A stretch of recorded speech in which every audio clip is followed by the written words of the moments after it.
คือในมันนี่ออกมาเปิดใจได้สำหรับต้องเลือกหรือว่าต้องเป็นแบบคนลาวคนไทยอยู่นะก็บ่ได้เลือกคนยังก็ได้พอแต่แบบเราเข้าใจกันแล้วก็พออืมโดยแล้วเรื่องอายุของเพิ่นได้ซะอายุก็เขาแบบว่าเพิ่นยังแข็งแรงอยู่อะนะอายุหลายแต่ก็เขาแบบยังแข็งแรงดูแลตัวเองได้อยู่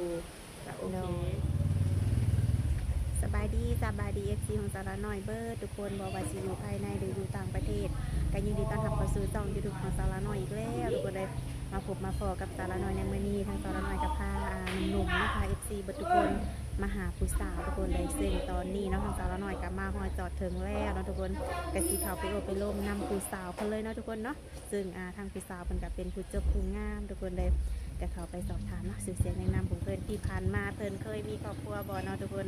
โดยก่อนอื่นก็อย่าลืมกดไลค์กดแชร์กดติดตามให้สาระน้อยนี่เด้อทุกคนเพื่อเป็นแรงบันดาลใจให้สาระน้อยได้คลิปต่อไปเนาะโดย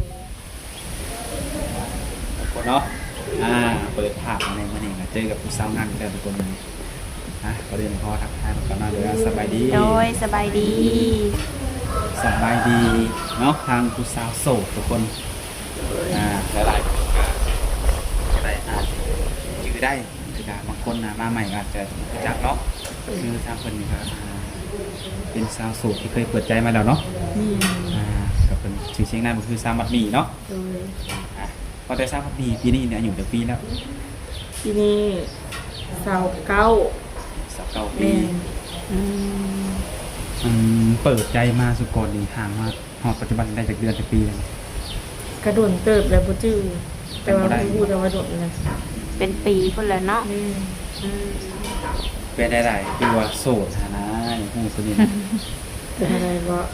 โสดบางเทื่อก็ลมกันบางคนมันบ่เข้าใจกันค่ะนะบางคนก็อยู่ไกลกันแล้วบ่เข้าใจกันเป็นก็เคยลมแบบคนอยู่ต่างประเทศอันเนี้ยนะเวลามันบ่ตรงกันแล้วก็บ่เข้าใจกันเขาก็คิดว่าเฮาก็บ่สนใจเขานี่แหละมันก็เลยไปกันบ่ได้โดยคือเวลานี่มันบ่ตรงกันเนาะบางเทื่อก็ค่อยกับบางมื้อก็มีเวียกบางมื้อก็บ่มีนะมันก็บางเทื่อเขาก็บ่เข้าใจเขาก็คิดว่าอ้าวเมื่อวานนี้คือตอบได้คือโทรได้แต่มื้อนี้คือบ่ได้หั่นนะเนาะมื้อนี้กับเมื่อวานบ่คือกันได้เนาะเข้าใจก็เลยเฮ็ดให้เป็นโสดเนาะเรียกว่าเปิดโอกาสให้ตัวเองเนาะแต่ว่าก่อนสิเข้าสู่การเปิดใจคือเป็นโสดมาจนปานใดแล้วนี่ก็โสดก็ตั้งแต่เปิดใจมาก็มีคนหลงอยู่แต่ว่าบ่ได้ตกลงแบบเป็นแฟนกันนะก็ถือว่าโสดแต่ว่าก็คุยไปเรื่อยๆแบบนี้แต่ว่าบ่ได้คุยกันไปดนจนว่าไปมาหาสู่กันคือเขาเจ้าค่ะนะมีแต่คุยกันผ่านทางโทรศัพท์แล้วก็อยู่ๆแล้วก็เงียบไปอันนี้คือเรื่องที่ผ่านมาที่เฮ็ดให้เพิ่นต้องอยู่มาเป็นโสดฮอดปัจจุบันนี้เนาะมาก็มีอยู่คนคุยแต่ว่ามันขาดแต่ว่าความเข้าใจกันเนาะคือในมื้อนี้ออกมาเปิดใจได้สำหรับต้องเลือกหรือว่าต้องเป็นแบบคนลาวคนไทยอยู่นะก็บ่ได้เลือกคนยังก็ได้พอแต่แบบเราเข้าใจกันแล้วก็พอโดยแล้วเรื่องอายุของเพิ่นได้ซะอายุก็เขาแบบว่าเพิ่นยังแข็งแรงอยู่นะอายุหลายแต่ก็เขาแบบยังแข็งแรงดูแลตัวเองได้อยู่ก็โอเคเอาไงคือเรื่องอายุนี่คือบ่ได้จำกัดเนาะจำกัดแต่ว่าเรื่องแบบสุขภาพของเพิ่นเนาะว่าเพิ่นยังแข็งแรงหรือว่าดูแลเฮาได้บ่หรือว่าทำงานทำการได้ปกติเนาะโดยก็ถือว่าปัจจุบันนี่บ่ได้ร่วมกับไผเนาะโดยถ้าว่ามีผู้บ่าวสนใจก็คือมีทางติดต่อให้ข้างแน่บ่มีหยังแน่ทางติดต่อนี่ก็มีทางเฟซทางไลน์แจกได้ไปทั้งสองบ่ในทางสามัคคีนี่ก็สิสะดวกตอบไลน์เพิ่นบ่ตอบได้สะดวกก็คือว่าเลยถ้าบางมื้อแต่ว่าช่วงนี้ก็น่าสิสะดวกอยู่เพราะว่าเอาแล้วเวียกแล้วเด้แล้วเวียกแบบช่วงเกี่ยวข้าวเกี่ยวน้ำอย่างเงี้ยก็แล้วแต่ก็สะดวกอยู่คือสิมีเวลาอบรมกันอยู่เนาะ โดย คือว่าบ่ได้จำกัดคนทางใดเนาะยันว่าเคยคุยแบบคนทางไกลหมดที่ผ่านมาแล้วมันบ่เข้าใจกันว่าจะเปลี่ยนลูกเปลี่ยนเนี่ยคุยกับคนแถวใกล้ๆอีบ่มันนี่นะ คนใช้ก็ได้เข้าใจว่าเพิ่นเข้าใจหันนะบางเทื่อคนทางไกลบางคนเพิ่นก็เข้าใจเด้ ว่าเวลาทำบ่ตรงกัน แม่นความเนาะโดย สิอยู่ใกล้อยู่ไกลกันมันขึ้นอยู่กับคนเนาะ โดยและคือทางสาวมันนี่นี่ยังบ่เคยสร้างครอบครัวเนาะ โดย และคนที่สิเข้ามาเจ้าต้องจำกัดอยู่บ่ ก็บ่ได้จำกัด อืม จำกัดแต่ว่าคนถ้าคุณมีสู้มีแฟนก็จำกัดบ่อยากให้เข้ามาแหละ บ่อยากมีปัญหา โดย กับแต่คนมีเจ้าของเนาะ นี่ ส่วนคนที่บ่มีเจ้าของหรือว่าอาจเคยมีก็เปิดโอกาสให้ได้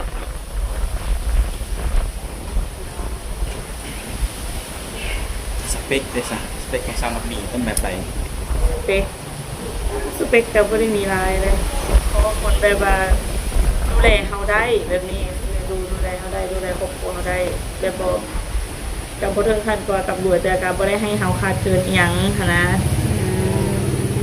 ซัพพอร์ตในสิ่งที่แบบว่าเฮายังบ่มีคือคนอื่นเลย ก็อยากให้หนุ่มๆเข้าใจเนาะว่าเขาเป็นจริงเนาะ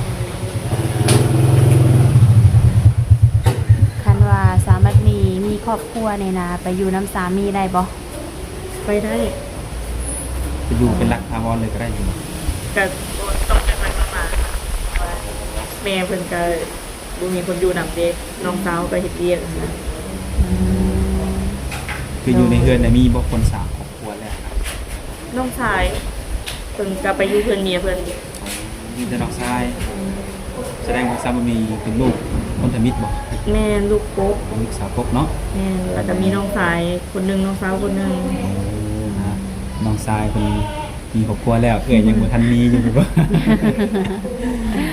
โดยบ่น่าเชื่อเนาะว่าสามารถมีแบบครองโสดมาหล่นอดีเนาะ และในการที่เปิดใจนี่เนาะแบบความสุดโต่งสามีนี่ในการสร้างครอบครัวมีความพร้อมหรือว่าในปัจจุบันนี้ ถ้าว่ามีความพร้อมว่าถ้าเจอคนที่แบบว่าพร้อมแล้วก็เข้าใจเฮานะก็พร้อมที่จะสร้างเพราะว่าเฮาก็อายุหลายแล้วเด้ โดย หลักๆก็คือบ่มักผู้ชายที่แบบว่าจู้จี้จุกจิกหั้นนะมักคนที่แบบว่าเป็นผู้ใหญ่เข้าใจเฮาเวลาเฮาเว้าตอนนี้ว่างตอนนี้บ่ว่างอีหยังหั้นนะ อืม มักแบบนี้แล้วให้แบบเข้าใจเฮา โดย บ่ต้องมาแบบว่าตอนนี้ยังค่าเวียกอยู่บ่เฮ็ดหยังอยู่กับไผไปไสเนาะว้าวแบบนี้เนาะก็คือเป็นการจูจีจิตเฮาเกินไปเนาะเจอคนที่เข้าใจนั่นแหละในเรื่องหน้าตานี่คือสาวบ่มีก็ยอมรับว่าเป็นผู้เจ้าผู้งามเนาะเรื่องหน้าตาของผู้ชายนี่นะ บ่เลือก แน่นอนบ่ แม่นบ่เลือกแต่ขอแต่ว่าบ่เป็นคนพิการว่าเพราะว่าตรงๆเนาะ โดย แม่นขอแต่ว่าแบบว่าบ่แม่นพิการแบบแต่ว่าครบ32มันก็โอเคแล้ว อืมโดย ส่วนหน้าตาจะประมาณใดกันจะว่ากันไปเนาะ อาชีพของเพิ่นได้แต่สามัญมี อาชีพของเพิ่นก็เลี้ยงตัวเพิ่นได้แล้วก็เลี้ยงตัวเฮาได้เพราะว่าฉันมีแบบว่าเพราะว่าถ้าเอามาแบบว่าเพิ่นเลี้ยงเฮาบ่ได้เลี้ยงตัวเองบ่ได้ก็เป็นภาระของกันและกันอีกหั้นนะ โดยมันความเนาะเราต้องเอาคนที่แบบว่าพร้อมดูแลเฮาได้เนาะเลยซัพพอร์ตเฮา ตายว่าแบบกลุ่มอยู่กลุ่มกินตายโตเนาะเพราะว่าในการสร้างครอบครัวมันต้องมีในส่วนนี้อยู่แล้วเนาะ โดยในการอบรมกันนี่ต้องใส่เวลาหล่นบ่ แต่ว่าลุมกันจังค่อยอันนั้นนะบ่ เป็นสู้เป็นแฟนกันบ่คบหากันนะ ก็แล้วแต่ผู้ชายสำหรับข้อยก็คิดว่าก็แล้วแต่ทางเขาเฮ็ดให้เฮาเชื่อใจว่าสิฝากชีวิตไว้กับเขาอะนะว่าเขานี่แหละสิดูแลเฮาได้สิดูแลครอบครัวเฮาได้ โดย เขาเฮ็ดให้เฮามั่นใจไว้ก็ต้อง โดย แต่บางคนมันก็อยากเกินคำว่าแฟนเนาะแบบสามีก็ได้เห็นไปแล้วประเทศนี้เฮาเห็นได้แท้ แม่น แต่ว่าเพิ่นอยากเอามันมาขอนี่ก็คือได้